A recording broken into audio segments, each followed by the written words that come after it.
Across the Americas and around the world, once again you're listening to the Hour of the Time.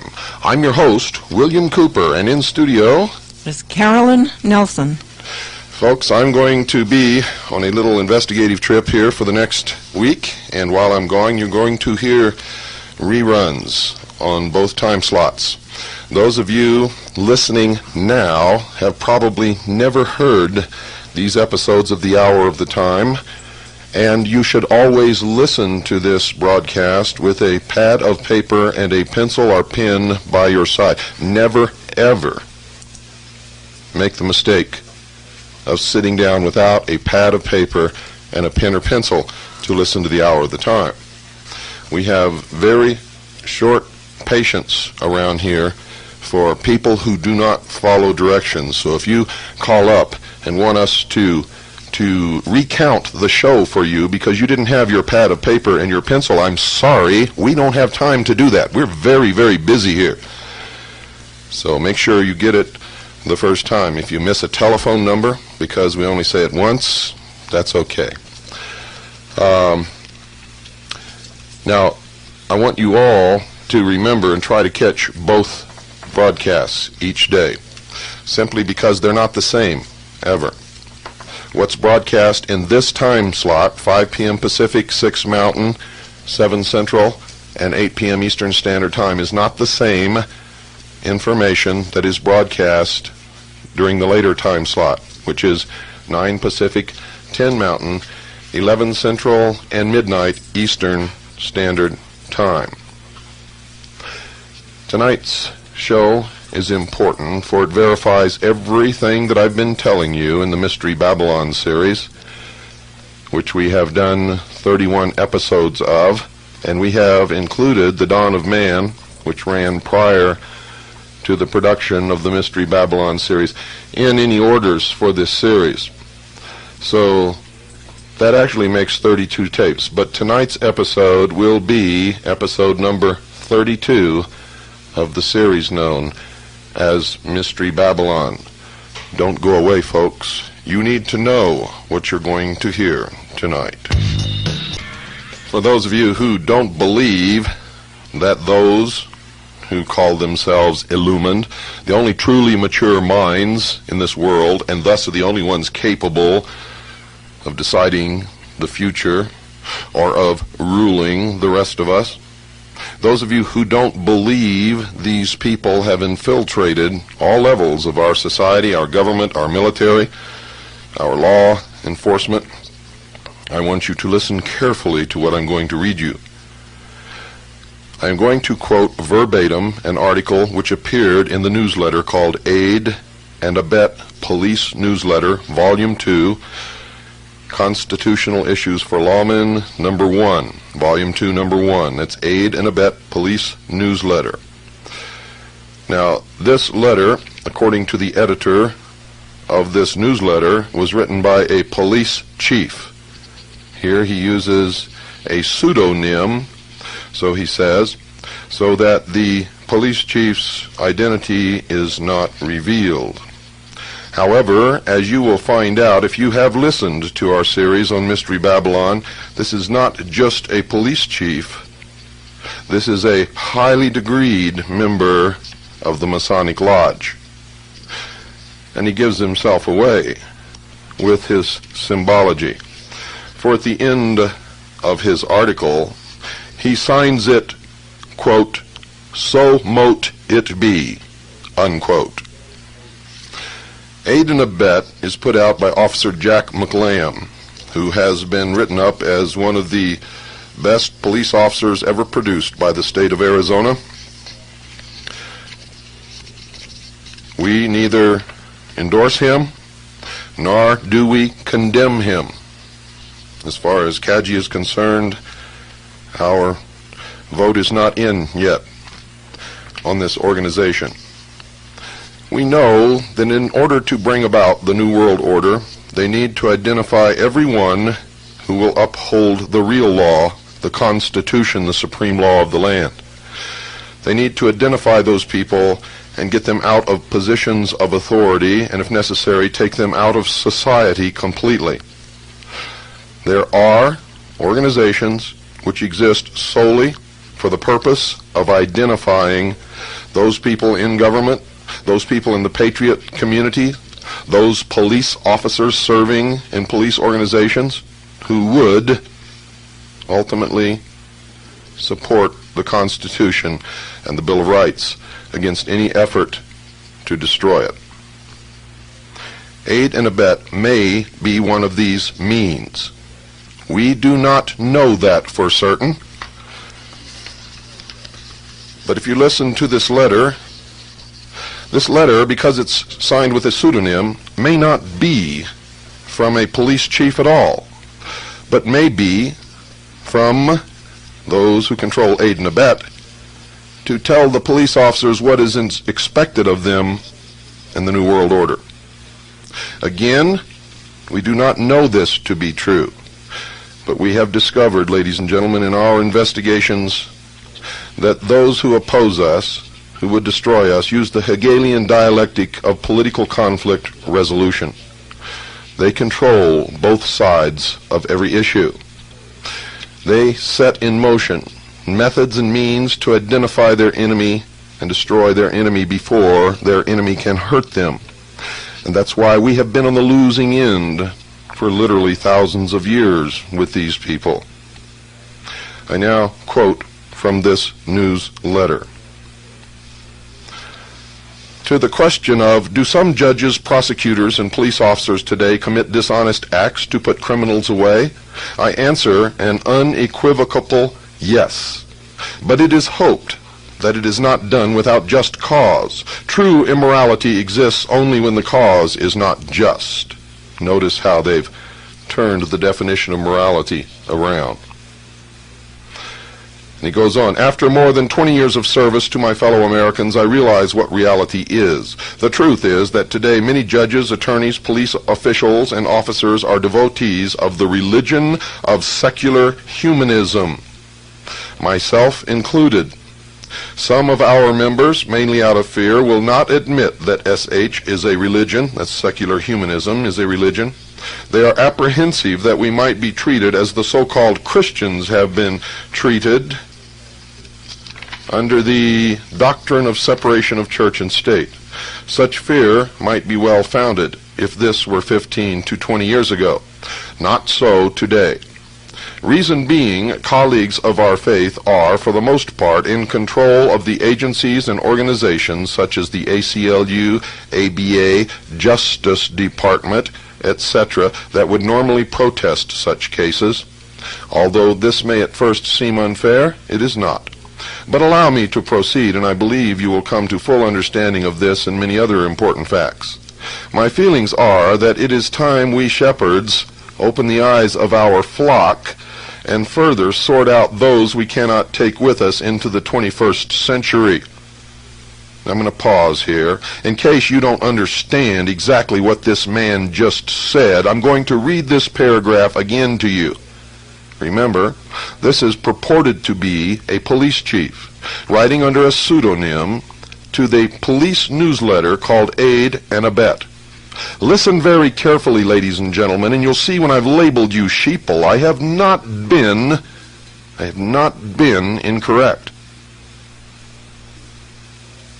Quote, my feelings are that it is time we shepherds open the eyes of our flock and further sort out those we cannot take with us into the 21st century. Now, those of you who thought that I was insane when I told you that if you don't go along with the New World Order, if you can't renounce your old religion and your old societal ways and your old morals and conform to the new age, you will be exterminated. They make no secret of this. I continue. Any that would deny that our religion of secular humanism is not a valid religion should do their homework. The Supreme Court decided that it is a religion some years ago in the Torcaso versus Abington, Abington versus Shemp, and in Torcaso versus Watkins cases. According to the High Court, it is, quote, belief, not body, creed, or cult, which appears to be the essence of religion, unquote. It further explains that, quote, belief refers to some sort of universal view of life, of the world of mankind, a belief that is held to be true about mankind, unquote. In essence, the Supreme Court said that one's religion can be, quote, any worldview with or without reference to God, theistic or non-theistic in nature, unquote. I hope this helps others to understand our faith. However, this of course is not the main point of my speech. I wish to address the abuse of police officers who ascribe, knowingly or unknowingly, to the moral tenets of our religion in regards to ethics and morals. Nationwide, our devotees are enduring horrible discrimination at the hands of a very hypocritical faction of society, the Christians. This discrimination comes as we humanists exercise our own religious beliefs and apply our morals, quote, on the job, unquote, so to speak. Yet other officers may apply their own individual belief systems, morals, and ethics at will without any condemnation. This is undeniable discrimination. Fortunately, our religion is the fastest growing of any in all of history, and many of the younger generation within the criminal justice system, including police officers who ascribe to sound secular humanist principles, are now in management, which is of benefit to all. This does give us sway power and is a plus for our side. Still, there is far too much discrimination against those who would apply a most important principle of our religion, quote, situation ethics, unquote. The principle of situation ethics allows the individual to focus correctly on only the goal to be accomplished. Morally speaking, little, if any, consideration need be given to the method or means, as nothing else supersedes its importance. Of course, concern is given to finding a means of accomplishing a task or goal so as to have the least negative impact on the least amount of our people. Notice he says our people. In my youth, I recall hearing the great Green Bay Packer coach Vince Lombardi describe it this way, quote, winning is not everything, it is the only thing, unquote. Much of our society lives by this principle today. Yes, even many of those who profess other faiths and occupy pulpits throughout America. Personally, I think the principle of situation ethics is best described by examining the legal definition of ethics and morals given by our now compatriots, the communists. The communist definition is, quote, everything is ethical and moral as long as it promotes world communism, unquote. This is pure secular humanism.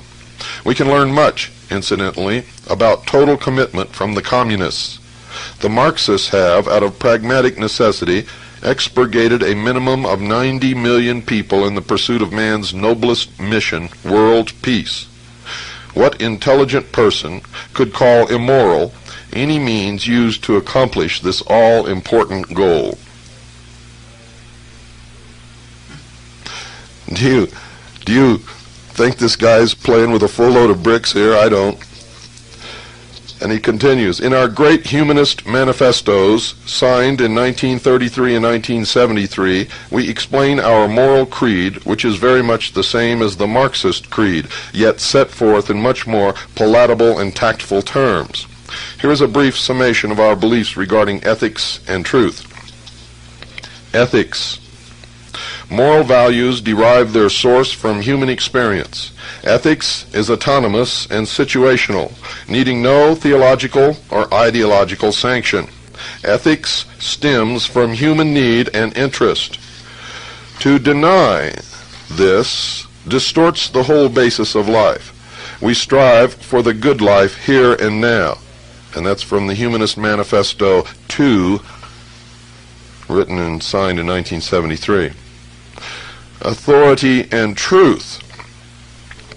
We reject those features of traditional religious morality that denies humans a full appreciation of their own potentialities and responsibilities. Traditional religions often offer solace to humans, but as often they inhibit humans from helping themselves or experiencing their full potentialities. We can discover no divine purpose or providence for the human species. Humans are responsible for what we are or will become. Remember, folks, I educated you in that part of the Masonic religion and the religion of the Rose and Cross and the Knights Templar and the Knights of Malta, the Red Cross of Constantine. All of these believe that man is in a state of becoming. Becoming what? Becoming gods. I continue. Humans are responsible for what we are or will become. No deity will save us. We must save ourselves. That's from the Humanist Manifesto 2, 1973. After 20-plus years of conditioning, our society now largely subscribes to this philosophy. Some of you who practice selective Christianity are closer to our faith than to the superstitions of the Bible thumpers of old. In selective Christianity, of course, you choose certain portions of the so-called Word of God to believe in and discard the parts that are not convenient. Don't you see that in this we are just alike? Your faith is actually based upon what is right under man's desire. We humanists are in fact more honest. We admit that there is no God, that it is only man's desires that are important. You leaders of these selective Christians preach that your faith is based on some parts of God's law, but in actuality the majority is based on what feels good or is convenient. Now I must break here for just a second, folks, to tell anyone who may have just tuned in that these are not my words. If you're sitting there with your lower jaw on your chest, looking aghast at your radio, you are not listening to the thoughts of William Cooper or the Hour of the Time. I am quoting verbatim from a letter attributed to a police chief, and this letter can be found in Aid and Abet, a police newsletter, Volume 2, Number 1, in case you want to pursue this.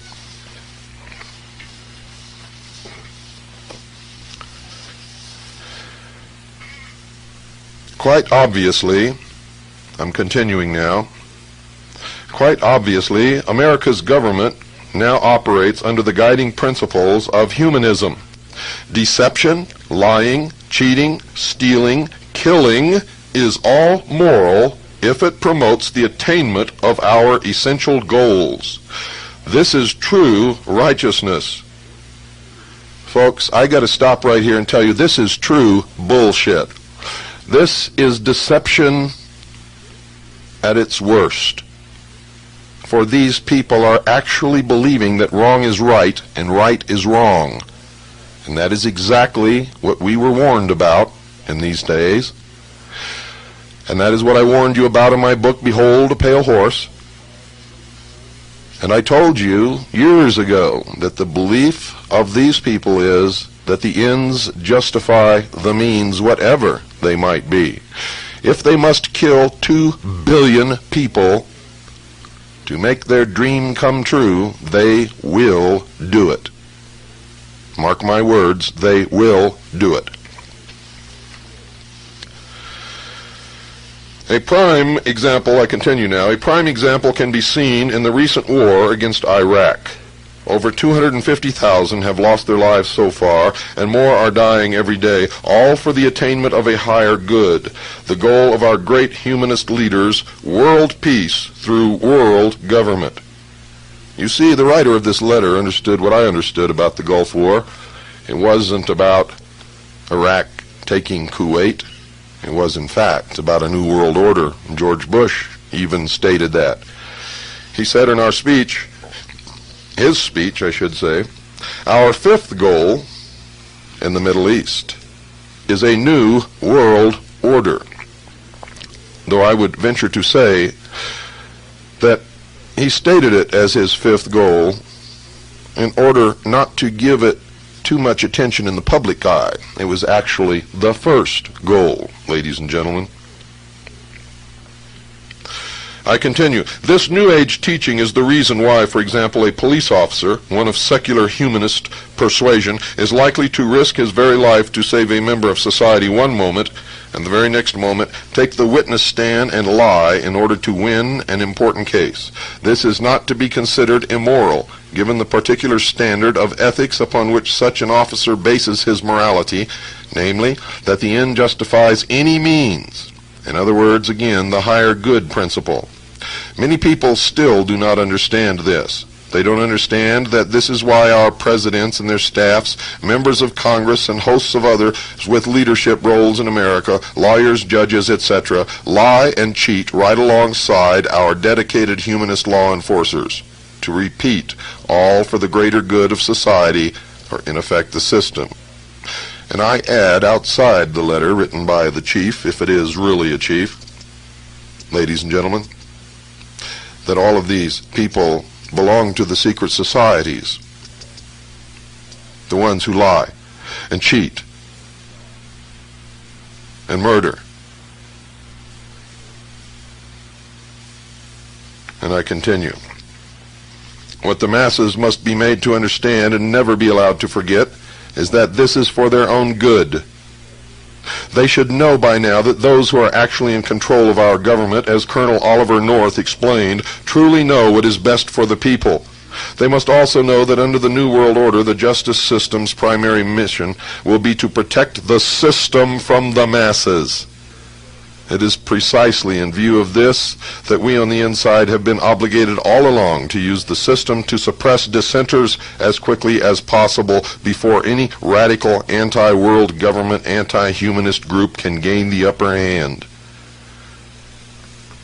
I must read that again, folks, for those of you who may be a little bit slow in understanding, and some of us are, especially with something that you can't quite grasp and never heard before. That's excusable. Again, what the masses must be made to understand and never be allowed to forget is that this is for their own good. They should know by now that those who are actually in control of our government, as Colonel Oliver North explained, truly know what is best for the people. They must also know that under the New World Order, the justice system's primary mission will be to protect the system from the masses. It is precisely in view of this that we on the inside have been obligated all along to use the system to suppress dissenters as quickly as possible before any radical anti-world government, anti-humanist group can gain the upper hand. You're aware, of course, that the vast majority of Americans seek only peace and security. They hardly even realize that they have virtually made government their new god, to which they turn for the fulfillment of every need. Our New Age leaders, and we soldiers as their arms and legs, stand ready to give the masses all for which they pray.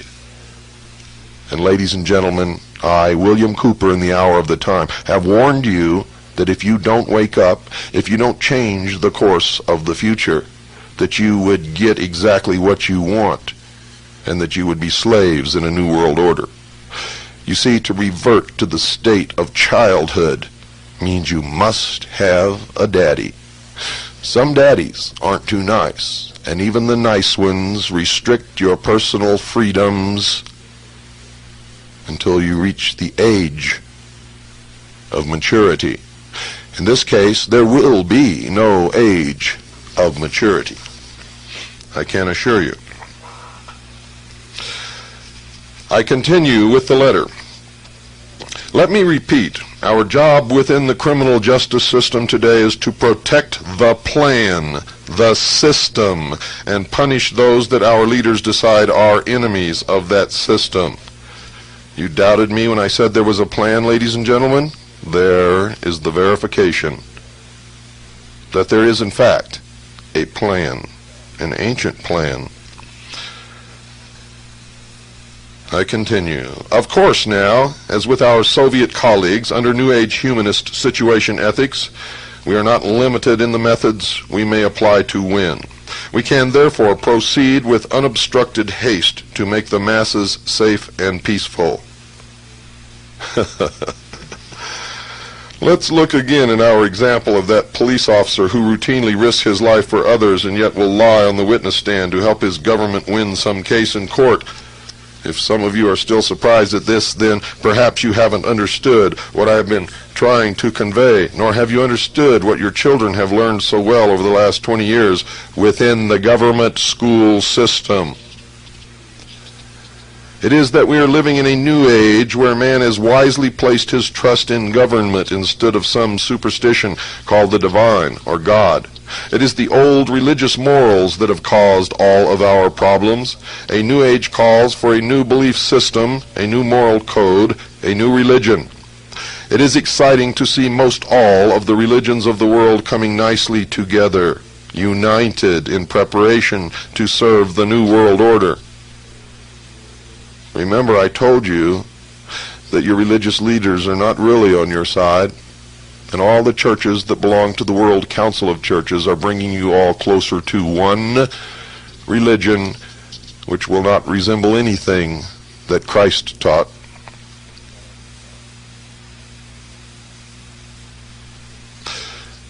I continue. We must all dedicate ourselves to obeying our leaders without question and to the instruction of succeeding generations toward our utopian goals of world peace.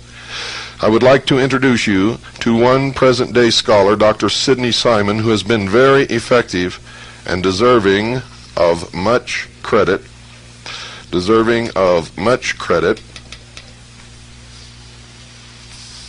For his efforts in this work of re-educating humanity. He speaks plainly, and his meaning is unmistakable, as when he says, quote, "We do not need any more preaching about right and wrong. The old thou shalt nots simply are not relevant," unquote. He goes on to explain to the child educators he is addressing that, quote, "Values clarification," unquote, is a method for teachers to change the values of children without getting caught. Values clarification is just another term for situation ethics. A book in use by educators called Weep for Our Children spells out values clarification as part of the new morality. Listen to this carefully. This is a book in use by teachers teaching your children right this moment. It's called Weep for Our Children. Quote, "It's okay to lie. It's okay to steal. It's okay to have premarital sex. It's okay to cheat or to kill if these things are part of your value system and you have clarified these values for yourself. The important thing is not what values you choose, but that you have chosen them yourself freely and without coercion of parents, spouse, priest, friends, ministers, or social pressure of any kind," unquote, and that makes me very, very angry. That's one of the reasons my daughter is not in school and never will be in school. She already knows more now than most children twice her age from the homeschooling that she gets. This is incredible. Don't go away. I have to take a breath. It makes me angry just to read this crap. Have you been looking, folks, for some way to protect yourself against what's sure to come? If you've studied our economic system, if you've studied the Federal Reserve, if you really understand the way our monetary system, and we shouldn't use the word monetary because it's really our illusory system. If you understand how it works, you know that we're headed for a big fall, a big, big fall. Probably the biggest fall in the history of the world. Look around at those that you love right now. If you cannot assure them at this moment, this very moment, right this moment, that you have protected their financial future then you must call Swiss America Trading right now. And this isn't anything unusual, for whether we were expecting something to happen or not, a responsible person takes care of his loved ones against unforeseen events also. Most Americans have fallen in to a very, very bad habit. They have nothing whatsoever to fall back upon. And if they were to sell everything that they own, the average American family would be left with approximately 2,500 fraudulent, counterfeit, usury Federal Reserve notes, the value of which are constantly declining. Always. Always. For it has to make the debt economy work. You see, for you to pay off a debt, someone else must borrow an equal amount or more. And this must continue all the time. Call our sponsors, Swiss America Trading. They know the economy. They specialize in the one thing that has protected people throughout the ages, since the beginning of human history, precious metals. And it's the only thing that has ever functioned in that capacity. They are experts. If you tell them what you want to accomplish, they can help you. If you want to protect your assets, which that is what I recommend that you do, they can help you. If you want bags of small denomination, silver or gold coin, which you can use to spend on a black market if you need to, they can also help you with that. You see, folks, if the economy collapses and you go somewhere to buy a loaf of bread outside of normal channels and with something outside of normal money, that loaf of bread will cost you whatever it is that you have. If you have a $20 gold piece, that's a numismatic coin that costs you $5,000, that's what that loaf of bread is going to cost you. However, if you have a pre-1964 silver dime, in probably even the worst condition you can get, that's what that loaf of bread will cost you. You understand what I'm trying to tell you, ladies and gentlemen? If you want to get into precious metals and you think you're going to make a big killing on precious metals, they can help you with that too. But that's not their purpose of sponsoring this program, nor is it mine,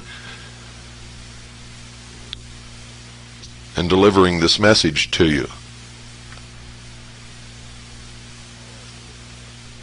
Call Swiss America Trading now, 1-800-289-2646. That's 1-800-289-2646. They're honest. If you ask them for a buyback policy in writing, they will give it to you. They will disclose every single item in your contract with them, no matter what it is. And when all of the other companies have fallen by the wayside, they will still be there solid as a rock, as they always have been. For these other companies come and go, and they usually, as is the case now with all of them, spring from people who either worked for or were customers of Swiss America Trading. And then invariably, like mean, misspirited dogs, they turn against those who taught them what they know in order to make their livelihood. Swiss America Trading is an honest company with an honest staff, and I have never met in my entire life a man that I prize as a friend any more than I do Craig Smith, the president of Swiss America Trading. He's an honest man, he's a Christian man, and I have seen him actually do things he should not have done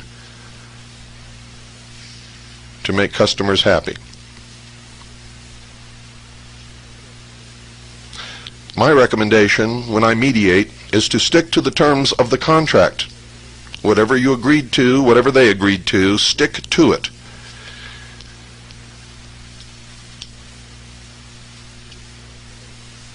Swiss America Trading usually gets took a little bit in these transactions when somebody has a little larceny in their heart, but most people do not. If you want to deal with honest, good Christian people, call Swiss America Trading now, 1-800-289-2646. That's 1-800-289-2646. I back them with my personal reputation, ladies and gentlemen. And if you know me, you know I don't just do that for anybody.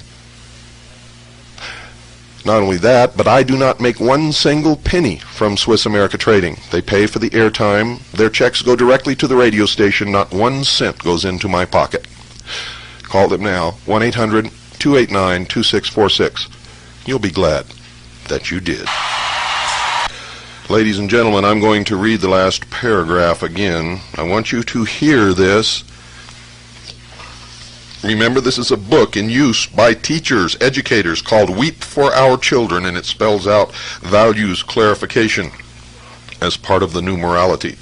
Quote, it's okay to lie, it's okay to steal, it's okay to have premarital sex, it's okay to cheat or to kill if these things are part of your value system and you have clarified these values for yourself. The most important thing is not what values you choose, but that you have chosen them yourself freely and without coercion of parents, spouse, priest, friends, ministers, or social pressure of any kind. Unquote. It is such that secular humanism proponents in the government schools, the teachers whom we can thank for remolding the values of these next generations. When the government national child care bill is passed, it will be a great day for humanists and proponents of world peace.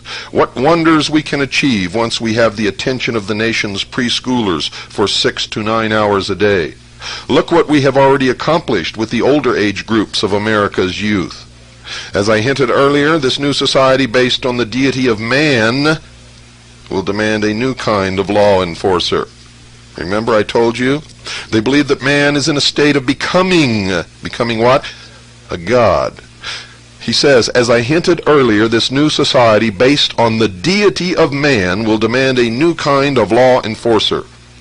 One of our educators said to me some weeks ago, America's religious zealots of the past would be shocked at the changes the people have allowed.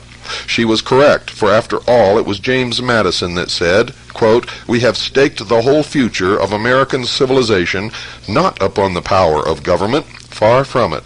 We have staked the future upon the capacity of each and all of us to govern ourselves, to sustain ourselves, according to the 10 Commandments of God, unquote.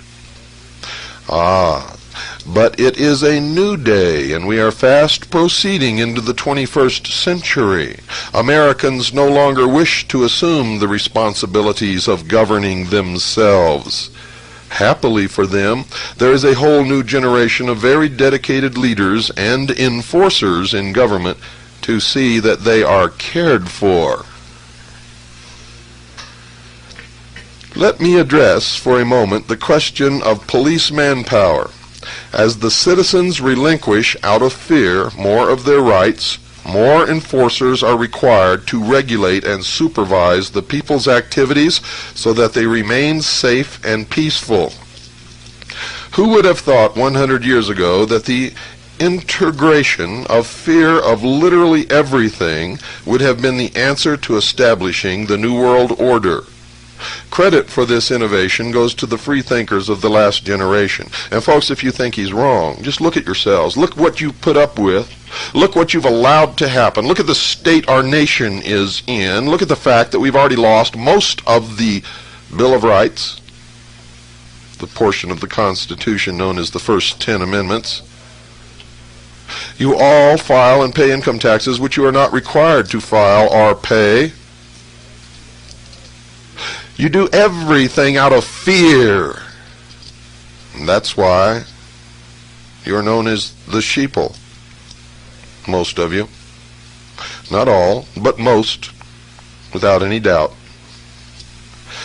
Most of you, that title fits like a handmade pair of Italian shoes. It's very comfortable, isn't it? Isn't it?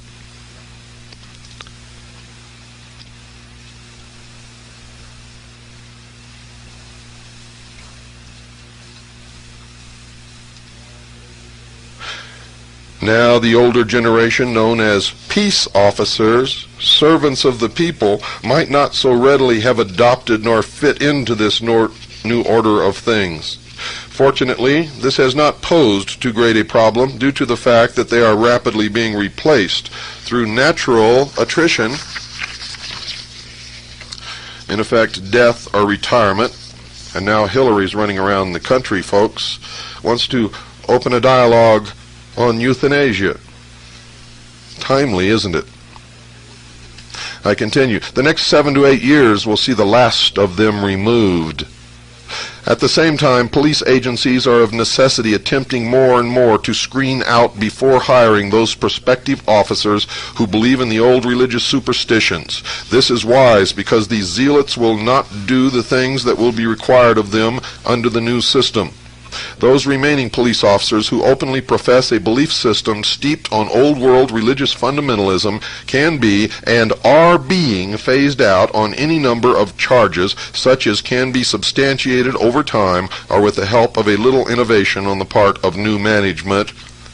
And we believe that this organization, Aid and Abet, may be the organ used to identify those police officers. I continue. Before I continue, I better clarify, folks. We believe that, and we have good grounds for our belief. However, we cannot prove it. You must make up your own mind, yourselves. I continue. Some of these old-time officers complain that this type of job discrimination is unconstitutional and immoral. But we know they are wrong. Under situation ethics, all things are moral as long as they promote the goal. Therefore, they are not being removed for any evil cause. They are incompatible and simply non-functional for the duties that will be required of them. You might ask yourself, ladies and gentlemen, what are the duties that will be required of them? I think you've already seen some examples at Ruby Ridge and Waco, Texas, and many other places. And I go on with the letter. I feel I need to say again that if a professional police officer must lie against those who violate the law, then it is moral. The same is true when government judges and attorneys withhold evidence and witnesses from the jury to win their cases. When a politician lies to win an office or makes deals that promote the new order, it is moral. Let me tell you what is truly immoral. I will use the issuance of traffic citations as only one example. True immorality is when 5 out of 10 good upstanding citizens take the witness stand, swear an oath to their God, and then proceed to fabricate lies to get out of their tickets. This our enforcement officers witness daily in court. To them, this is not only immoral, but highly hypocritical. The enforcer's dishonesty helps society as a whole. If a government agent lied for personal reasons, then it would be immoral. If done for the betterment of mankind, it is not. And that is the most important lesson I bring you today. It is one thing when a leader or agent of government has to lie or otherwise deceives his subjects. It is quite another when an ordinary individual from among the masses, quote, bites the hand that feeds him, unquote, by lying to those who are bringing salvation in this brave new world. Do we see this important difference? The old world understood that it was the greatest of sins to lie or to deceive God. The generations of devotees that wish to enter the new world must likewise be brought to the understanding that it is the greatest of sins to lie to deceive their new God government. Any such disloyalty would surely hamper the progress of those engaged in ushering in the glorious new world order. We are not concerned with the few who may resist this new order, for out of pragmatic necessity their fate has been amply allowed for in the master plan. What we are most concerned about at present is that the obedient masses be made to understand that it is detrimental to progress for them to suggest that their supervisors wallow under the pressure and futility of the antiquated superstitions, morals, and dogma of the past. There will be some difficult changes facing the person entering this new society. On these issues, however, we can assure the people there will be no compromise. Thank you for listening. May the blessing of the new order come swiftly upon us. So mote it be. So mote it be is taken directly from the initiation ceremonies of the Scottish Rite of Freemasonry, and you will hear it nowhere else, ladies and gentlemen. Whoever wrote this was a highly degreed Freemason of the Scottish Rite, and he is, under a pseudonym, explaining the true purpose, the true religion, and the true plan for the religion that those who frequent the lodge actually adhere to. So you see, in Aid and Abet, a police newsletter, Volume 2, Number 1, all of the police officers who subscribe to this newsletter are the good guys. The good guys. They have been delivered a warning from a police chief under a pseudonym which makes it very plain what will happen to any police officer who does not go along with the new world order. And I say that it was intentionally that way, and that there is no police chief, Rupert Orpheus, pseudonym or not, but this is the policy that needed to be explained to all of these officers at once to hasten their decision. You see, ladies and gentlemen, when it comes right down to it, most people will do what they're told, when they're told, if they're told, and they have been told.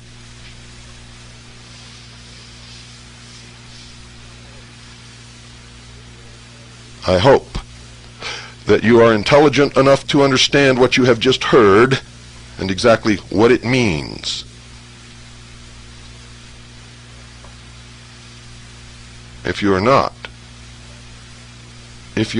dear sheeple, God have mercy upon your soul. You're going to need it.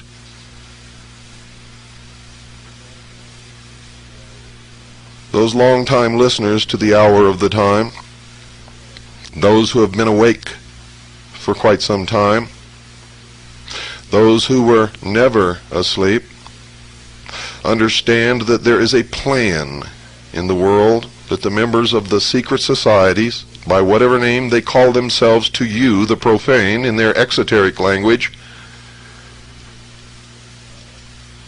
are using to bring about the ages-old dream of a new world order, where the masses are totally and completely controlled for each and every second of every moment of every hour of every day of their lives, and where the priests of the mysteries govern in what they call a council of wise men.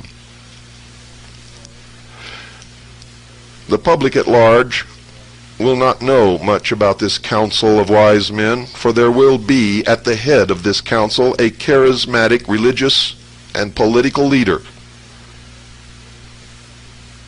This is necessary for the public needs somewhere to vent their emotions, their elations, their angers.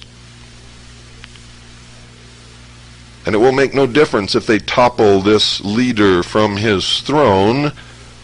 The real leaders will remain untouched as they have remained untouched throughout the history of the world. Those of you who really believe that this hick, William Clinton, is leading this nation and making the decisions,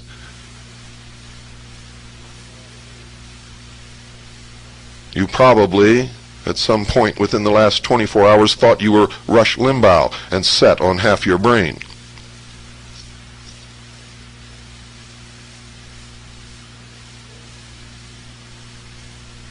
And those of you who believe that you really have a choice at election time, when the choice has already been made, and it's especially damaging if you believe that your vote really counts when it is the Electoral College that elects the president. And in fact, that's really not necessary unless some ringer slips into the choice, like Gary Hart. Didn't you wonder why Gary Hart was completely and totally destroyed forever because someone photographed him on a boat with one woman not doing anything wrong?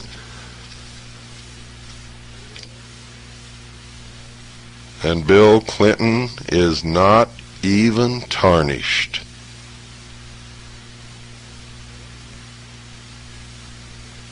Don't you understand?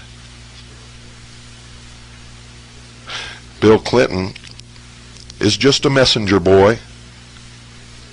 And if he gets impeached, it will not solve anything. And those of you running around signing petitions to impeach William Clinton had better read the Constitution of the United States of America.